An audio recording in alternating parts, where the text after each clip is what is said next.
Tony Beats avait failli faire taire son fils pour de bon. Une mauvaise décision chez Scribner avait tout poussé à bout, et soudain, Kevin Beats envisageait la possibilité de tout perdre. Pas de mine, pas de revendication, aucune chance de construire quelque chose qui lui soit propre, et pas d'avenir dans l'entreprise familiale d'or. Tony a clairement fait comprendre qu'il n'y aurait aucune sympathie, aucune voie facile et aucun traitement spécial simplement parce que Kevin portait le nom de Beats. Le message de Tony était simple et impitoyable. Faites vos preuves ou éloignez-vous. Il n'y avait pas de terrain d'entente, pas de plan de secours et pas de deuxième discours sur la loyauté familiale. Pour Kevin, cela ressemblait moins à une opportunité qu'à se tenir au bord d'une falaise pendant que son père attendait de voir s'il pouvait grimper ou tomber. Puis tout a empiré. Alors que Tony était absent, et à quelques heures de son retour, son énorme drague de 300 tonnes s'est retrouvé bloqué dans une boue épaisse sous la surveillance de Kevin. La machine était immobile comme un monument métallique géant en hommage à l'échec, et Kevin savait exactement ce qui se passerait si son père revenait et la voyait. L'accord serait mort instantanément. Tony y verrait la preuve que son fils n'était pas prêt. Tout ce que Kevin avait essayé de construire pour lui-même s'effondrerait avant même de vraiment commencer. Et Kevin savait qu'il ne s'agissait pas seulement d'une machine bloquée. Il s'agissait d'années de tensions qui s'étaient accumulées entre père et fils. Des années de frustration, de ressentiment et d'efforts pour survivre sous la direction de l'une des personnalités les plus exigeantes du Klondike. Pendant des années, Kevin était connu comme le mécanicien de la famille. C'était lui qui tenait une clé pendant que son père donnait des ordres et dominait chaque conversation. Alors que Tony occupait le devant de la scène, Kevin devait souvent nettoyer les désastres créés par les décisions obstinées de son père. Pendant longtemps, Kevin a toléré cela, parce que c'était ainsi que fonctionnait la famille. Tony a passé les appels et tout le monde s'est adapté. Mais finalement, des années de frustration à avaler ont commencé à se transformer en quelque chose de beaucoup plus dangereux. Ce point de rupture est survenu lors d'une panne brutale de l'équipement lorsque tout a cessé de fonctionner. L'usine de lavage était en panne, un temps précieux d'exploitation minière disparaissait et Kevin était une fois de plus confronté à un problème qui, selon lui, aurait pu être évité. Le problème impliquait l'assèchement d'une coupe. Kevin pensait que la solution évidente consistait à installer une pompe plus grande, à abaisser rapidement les niveaux d'eau et à relancer l'exploitation. C'était rapide, efficace et logique. Tony Beats a complètement rejeté cette idée. Au lieu de cela, il a insisté pour résoudre le problème à sa manière en déplaçant les équipements et en ouvrant les pontons selon un processus beaucoup plus lent et beaucoup plus compliqué. C'était le genre de décision obstinée qui frustrait Kevin depuis des années. Kevin savait que son père faisait le mauvais appel. Il l'a dit directement. Cela n'avait pas d'importance. Tony avait construit un empire en faisant les choses à sa manière et il n'était pas intéressé d'entendre qu'il avait tort. Kevin a décrit plus tard son père comme étant comme une catastrophe naturelle portant des bottes de travail.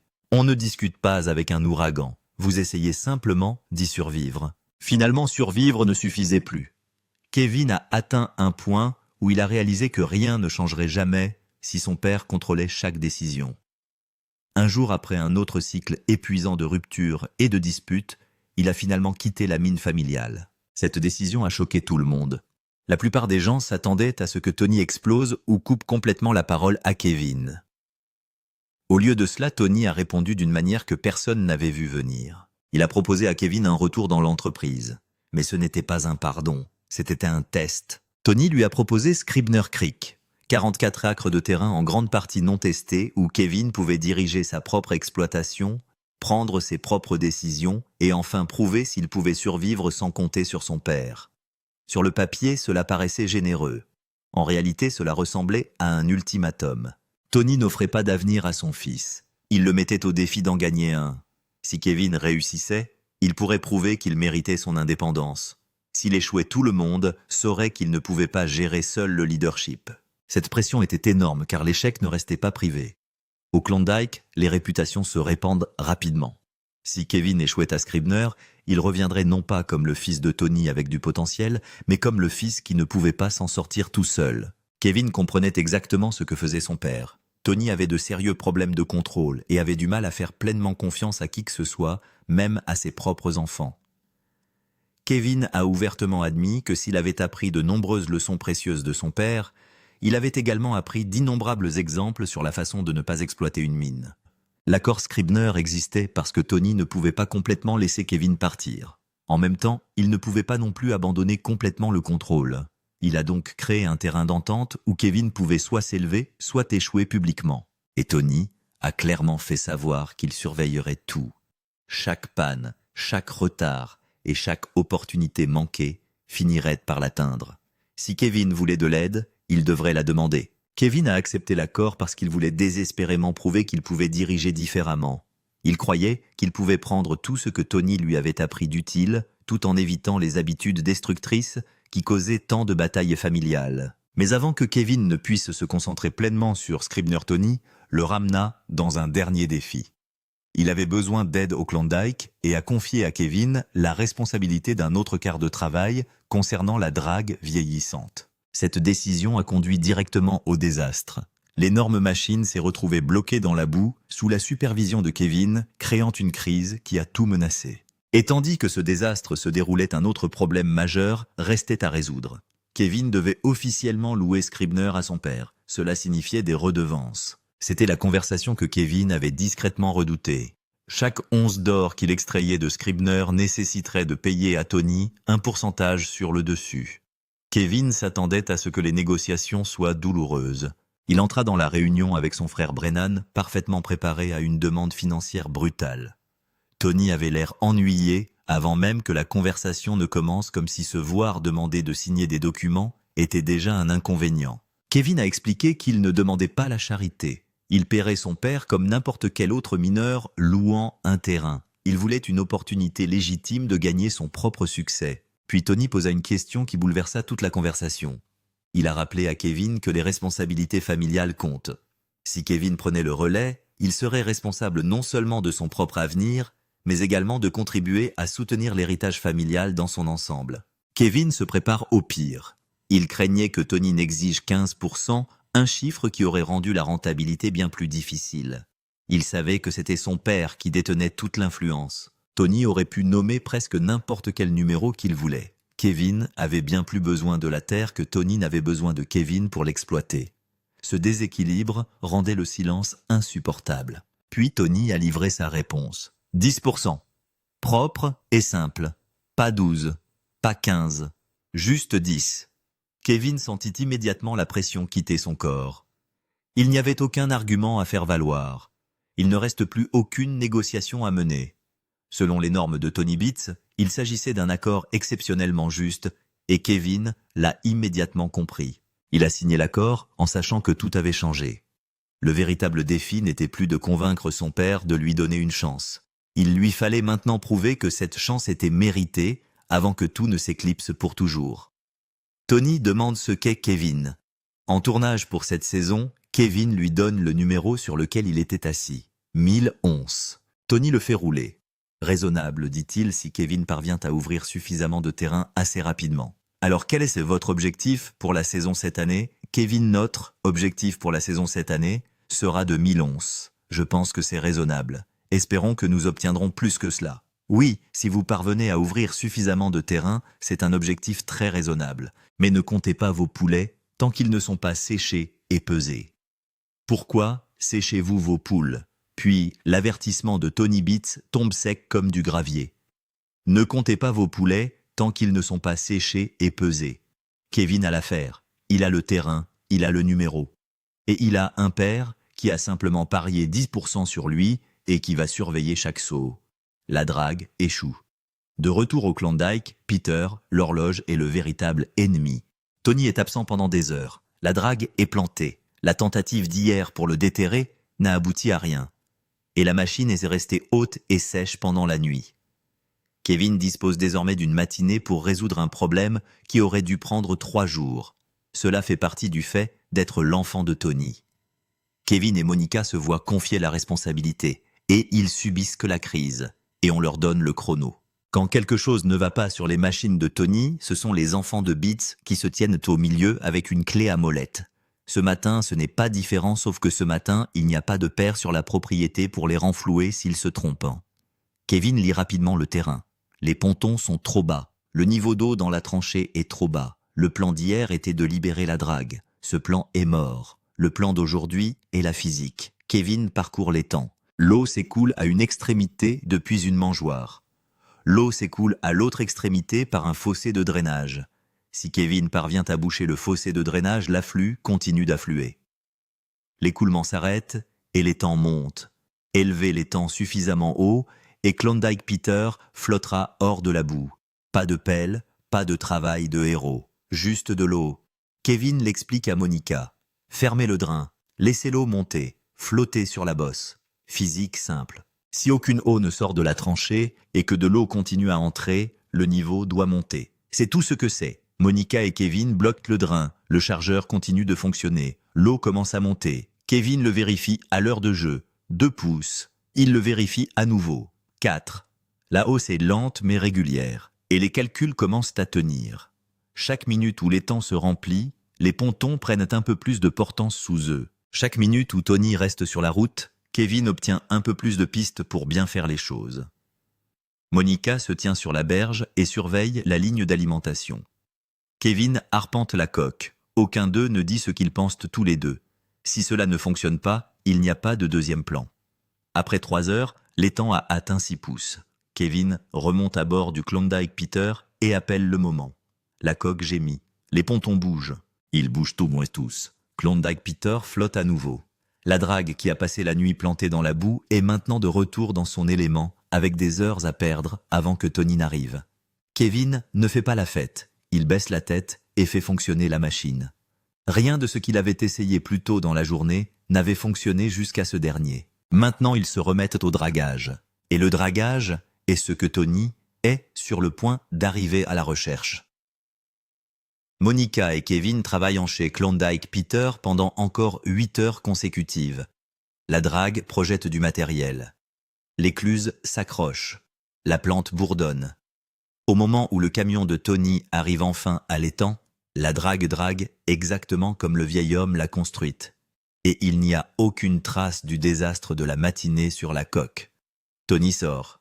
Tony regarde autour de lui. Tony fouille dans sa poche. Une pépite est sortie directement du nettoyage pendant que Kevin faisait tourner la machine.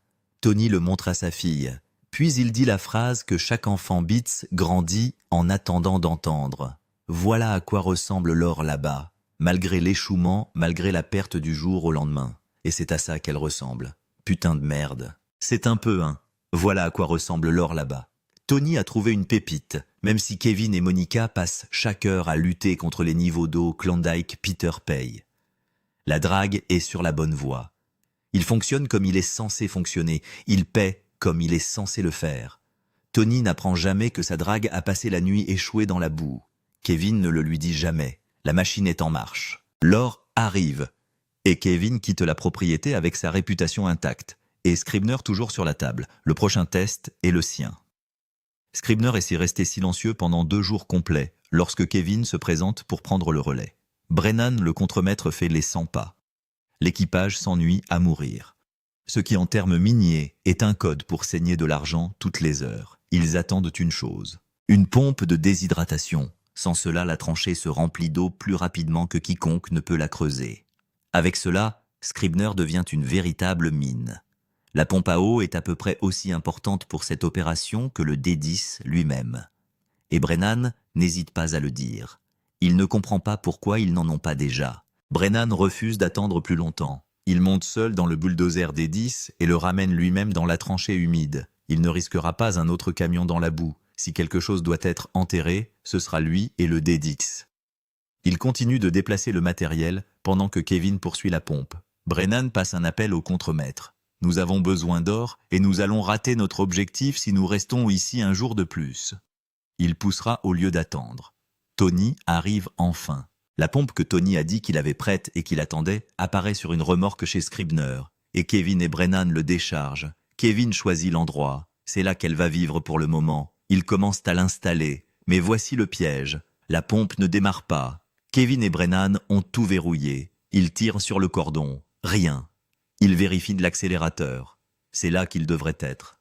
Inactif. Ils réessayent. Rien.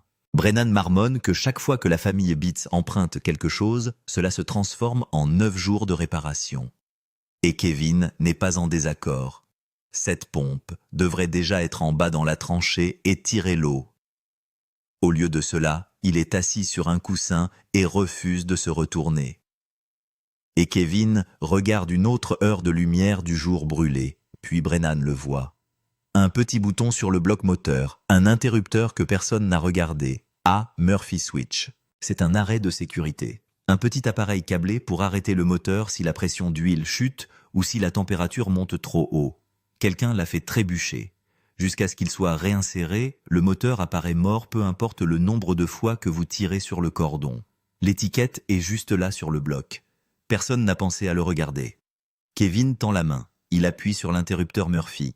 La pompe démarre dès la première manivelle. L'eau commence à bouger. La coupure commence à s'écouler. En quelques minutes, Kevin peut voir de la terre sèche là où l'eau stagnait depuis hier matin. Regardez comme ça sèche déjà vite. C'est un Murphy Pass étonnant.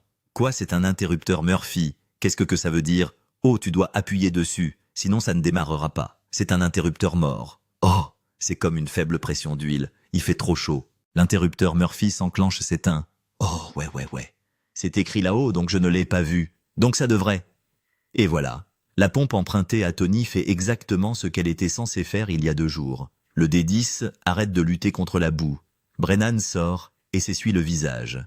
Scribner est vivant. Le délai de 2 jours est terminé. Et pour la première fois depuis la signature du bail, la propre coupe de Kevin s'ouvre comme elle est censée s'ouvrir. 700 gallons d'eau par minute s'écoulent. La ligne d'eau qui se trouvait près des bottes de Kevin il y a 1 heure est maintenant ramenée jusqu'au bord le plus éloigné de la coupure. La saleté apparaît là où la saleté est censée apparaître. Une mine qui devient une mine. Un problème en bas. Kevin retourne vers l'usine de lavage. C'est le prochain combat. Le correctif de l'usine de lavage. L'usine de lavage démarre pour la première fois sous le nom de Kevin et s'arrête presque immédiatement. Le matériel recule dans la section de prélavage. La saleté qui devrait voler vers l'eau s'accumule à la place. Étouffement de la nourriture. Le tapis fonctionne, mais l'usine ne traite pas. Quelque chose dans la géométrie ne va pas. Kevin parcourt le convoyeur. Il regarde la chute. Il regarde où la terre atterrit et où l'eau frappe. La courroie tourne assez vite. La charge bouge. Mais il ne projette pas le matériel assez loin. La saleté atterrit avant le jet de prélavage. Sans que l'eau ne la frappe, rien ne pénètre dans le pont shaker. La nourriture s'empile à l'arrière et s'étouffe. Kevin l'appelle. Le convoyeur est trop en retrait. Il veut qu'il soit surélevé de quelques centimètres pour que le matériau s'envole plus loin avant que la gravité ne l'attrape. Brennan est d'accord. Une petite modification. 1 pouce ou 2 de géométrie.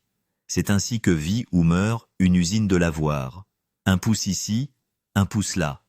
Et soit la machine mange la saleté, soit la saleté mange la machine. Kevin et l'équipe soulèvent le convoyeur. Ils le calent. Ils vérifient l'angle. Ils le redescendent et observent le lancer. Montez encore un peu plus, là. Maintenant, l'angle de chute est plus raide. Le matériau a plus de place pour avancer. Et la gravité a moins son mot à dire sur la destination de la saleté. C'est juste pour que le matériau tombe là où se trouve l'eau. C'est toute la solution. Pas de pièces neuves, aucun appel de mécanicien, juste de la géométrie. Kevin informe Brennan par radio que la platine écran arrive. Il appelle l'avertissement pour surveiller les oreilles. Il tire la ceinture. La saleté s'échappe du convoyeur et atterrit au point mort sur la plaque d'usure, exactement là où l'eau attend. Le prélavage, la trappe, la charge passe dans le shaker. Qu'il y ait de l'or. L'usine fonctionne. Le convoyeur lance. Les deck shakers prennent vie. Les roches passent à travers le trommel et sortent du gerbeur. La coupe alimente la machine et la machine la mange. Ouais, je vais devoir monter encore quelques centimètres, Kev. On va continuer encore un peu plus. Essayons ça. C'est donc un peu plus haut. Cela lui donne plus de place pour jeter la saleté. C'est juste pour que le matériau tombe là où se trouve l'eau. Cela va aider à tout forcer dans le deck shaker lui-même. Pour la première fois cette saison, Scribner lave la saleté. Cela semble être une excellente nouvelle jusqu'à présent. Brennan répond par radio. Brennan descend du pad. Il donne à Kevin la ligne pour laquelle Kevin travaille depuis la signature du bail. Ça a l'air vraiment sympa, Kev. Tellement excité, mon pote. Finalement, Kevin garde les yeux rivés sur la plante. Il n'ajuste rien qu'il n'a pas besoin d'ajuster. Il le laisse courir. Scribner est une mine. Le trommel de Tony échoue. De retour à l'opération principale, Tony passe une journée bien pire que son fils. Le trommel principal, le fût de 40 tonnes, qui constitue le cœur du lavoir, ne tourne pas. Et la faute pour une fois n'en revient pas à un enfant de Beats. L'équipage s'est rassemblé autour du tambour prêt à enflammer pour la première fois de la saison. 4 jours après que Kevin ait terminé son séjour au Klondike Peter. « Votre mère sera heureuse, leur dit Tony. Vous recevez un peu d'or. » Le genre de réplique que Tony ne délivre que lorsqu'il pense que la machine est sur le point de démarrer. Il a attendu ce moment tout le printemps. L'usine principale est restée silencieuse pendant que Tony et Mike se précipitaient pour préparer le trommel. Et aujourd'hui, c'était censé être la récompense. Ils ont appuyé sur l'interrupteur. Le trommel essaie de tourner. Quelque chose l'arrête. Tony regarde à l'intérieur. L'anneau extérieur, la bande d'acier de 12 pouces de large qui repose sur des rouleaux et permet à tout le tambour de tourner, n'est pas aligné avec l'anneau intérieur. Un côté est plus proche que l'autre à près d'1 pouce par endroit. En termes de trommel, 1 pouce est un canyon. L'anneau est censé être concentrique au tambour roulant proprement sur les rouleaux, faisant tourner l'ensemble du canon comme une seule unité. Cet anneau est décentré, se lie d'un côté, flotte de l'autre et arrête le tambour à froid. La semaine précédente, Tony et Mike s'étaient précipités pour installer le nouvel extérieur. Ring, la méthode Beats est toujours la même. Allez-y, musclez-le. Parfois, il faut juste devenir méchant. C'est ainsi que Tony parle d'installer 40 tonnes d'acier. Et la plupart du temps, ça marche. Cette fois, ce n'est pas le cas. La force brute a mis la bague en place, mais pas directement. Et un trommel décentré se bat jusqu'à ce que quelque chose cède. La bague aurait dû être vérifiée, puis vérifiée à nouveau. Le travail de précision sur un tambour de 40 tonnes n'est pas facultatif et l'équipe Beats vient de l'apprendre à ses dépens. Kevin regarde de l'autre côté du chemin. Il a été là pour cette conversation exacte trop de fois pour pouvoir compter. Chaque combat avec son père s'est terminé par le martelage d'un anneau, le forçage d'une plaque ou le retrait d'un boulon. Et chaque combat s'est terminé de la même manière, avec la machine qui ne tourne pas et l'équipage qui n'exploite pas et les heures qui ne reviennent pas. C'est pourquoi Kevin a demandé Scribner en premier lieu. C'est exactement la scène à laquelle il ne voulait plus faire partie. Kevin dit une chose. Il devrait le savoir. Il sait mieux. C'est tout ce que Kevin donne. Il n'y a pas de deuxième ligne. Pas de cours. Non, je te l'ai dit. Je suppose que tu aurais fait plus attention si je ne l'avais pas mis. Mais il faut tout regarder, je suppose. Cette année, il y a eu une longue et constante série de « Oh, ça n'a pas marché ». Eh bien, cela n'a pas fonctionné. Kevin est coincé dans un trou. On dirait un simple gremlin. Oh Seigneur, je ressens. C'est une sorte de cluster. Cette bague aurait dû être vérifiée et revérifiée. Il devrait le savoir. Il sait mieux. Il retourne à sa propre usine, celle qu'il a réparée avec une cale et un appel radio, et il laisse le trommel de Tony là où il est. Cette année, il y a eu une longue et constante série de « Eh bien, cela n'a pas fonctionné » et Kevin a arrêté de se porter volontaire pour réparer ceux qui ne lui appartenaient pas. De retour chez Scribner, le convoyeur alimente le prélavage. Le prélavage alimente le shaker, et le shaker fonctionne exactement comme il est censé le faire. Kevin n'est pas au montage principal pour le combat au trommel. Il dépend de sa propre part et regarde sa propre usine payée. Ce que Kevin a prouvé. Alignez-le et le tronçon se lie différemment de n'importe quelle saison que Kevin a organisée auparavant. Il se dirige vers le Klondike Peter avec une drague dans la boue et son père a des heures de route. Il diagnostique le problème. Il choisit l'eau plutôt que les pelles. Il attend 3 heures, fait flotter une machine de plus de 300 tonnes et la fait fonctionner encore 8 heures jusqu'à ce que Tony se mette à bourdonner. Drague et une pépite à la main. Tony ne sait jamais que la machine a été clouée au sol. Monica n'a jamais à en assumer la responsabilité. Le quart de travail se termine comme chaque quart de travail sur Klondike Peter est censé se terminer avec de l'or dans l'écluse et le vieil homme satisfait. Il entre dans le bureau de Tony et négocie lui-même le bail. Il ne bronche pas. Il signe à 10%. Il nomme 1000 onces et ne cligne pas des yeux lorsque Tony regarde le chiffre. Le fils qui avait l'habitude de manger chaque décision de Tony en silence est maintenant le fils assis en face de lui, concluant un accord. Il se dirige vers Scribner avec une pompe qui ne démarre pas et un contremaître faisant fonctionner un des 10 seul dans la boue. Il trouve l'interrupteur Murphy. La coupure draine. 700 gallons par minute.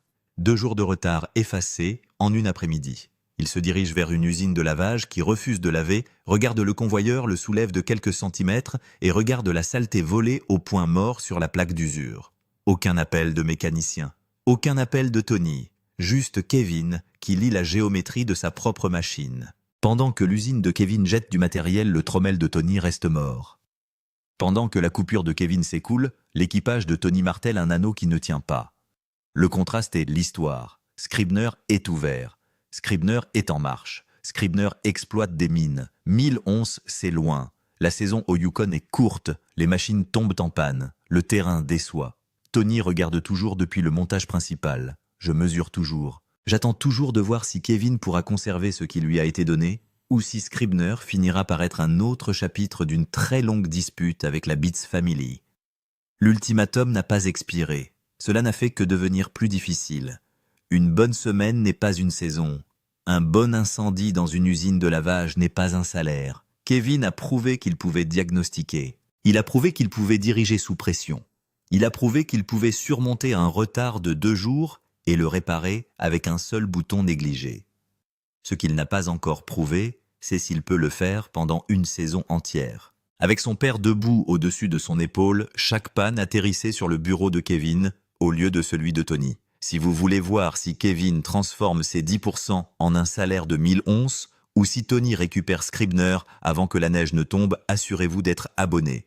Déposez un commentaire ci-dessous. Qui est désormais le véritable chercheur d'or de la famille Beats? Kevin est-il définitivement sorti de l'ombre? Ou est-ce la partie calme avant la prochaine explosion? La vidéo suivante va encore plus loin. Vous ne voudrez pas manquer la destination de celui-ci.